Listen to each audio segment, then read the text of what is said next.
خب رسیدیم به قسمت عملی تزریق IM داخل عضله دلتوئید.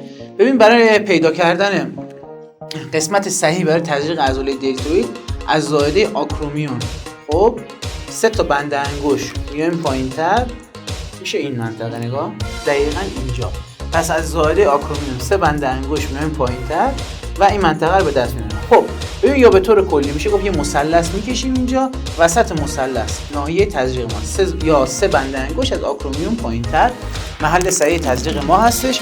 خب برای تزریق IM داخل عضله دلتوئید نکته یادت باشه معمولا واکسن ها رو تزریق میکنن داخل دلتوئید. علتش هم این هستش که حجم واکسن حدود فرض کن زیر 2 cc و حجم عضله دلتوئید که میتونه بپذیره زیر 2 cc هستش. پس ما تزریق انجام میدیم که زیر 2 cc باشه. الان تزریقش رو به طور کامل برات آموزش میدم و میتونی مشاهده کنی. خب در ابتدا چیکار میکنیم؟ در ابتدا آمپولمون رو میشکنیم. خب برای شکستن آمپول مجدد میگم اگه ویدئوی شکستن آمپول رو مشاهده نکردی حتما مشاهده کن. حالا مجدد با هم تکرار میکنیم و بهت یاد میدم. یک پنبه بر میداریم دوست من، همونطور که میتونی ببینی اینجا نقطه داره، نقطه به سمت بیرون با دست غیر غالب نگه میداریم و پنبه میشکنیم. خب آمپولمون آماده کشیده شدن داخل سرنگ هستش. سرنگ 2 میلمون رو بر میداریم،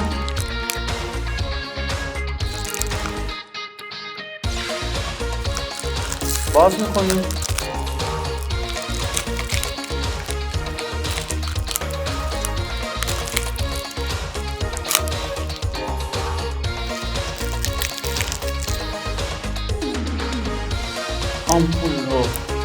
آمپولمون رو بر میداریم و اقدام به کشیدن محتویات محلولمون.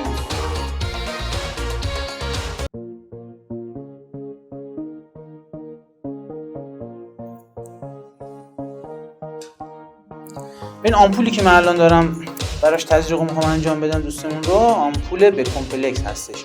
چون حجمش زیر 2 میل هستش میشه داخل چیز انجام داد. دلتوئید هواگیری رو به طور کامل انجام میدیم.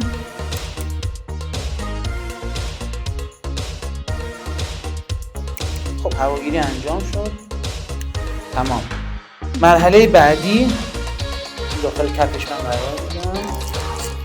خب این آماده. پنبه برمیداریم،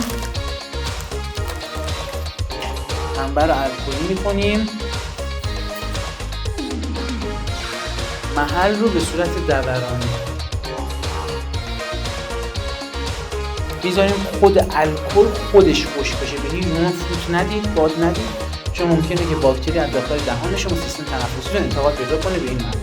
20 ثانیه 30 ثانیه صبر کنیم خود الکل خشک بشه.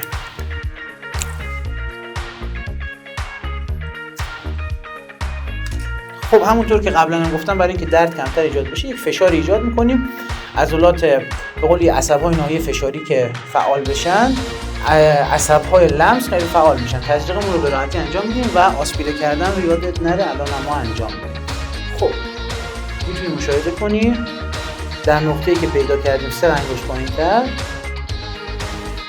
90 درجه میریم داخل. خب میگیریم از روکش آسپیره میکنیم. خب داخل خون نیز و آروم تزریقمون رو انجام میدیم. یک پنبه هم میذاریم اینجا به مدت 30 ثانیه و تمام. این تزریق عضلانی داخل عضله دلتوئید بود، به همین راحتی به همین آسونی، جای هیچ نگرانی هم نداشت.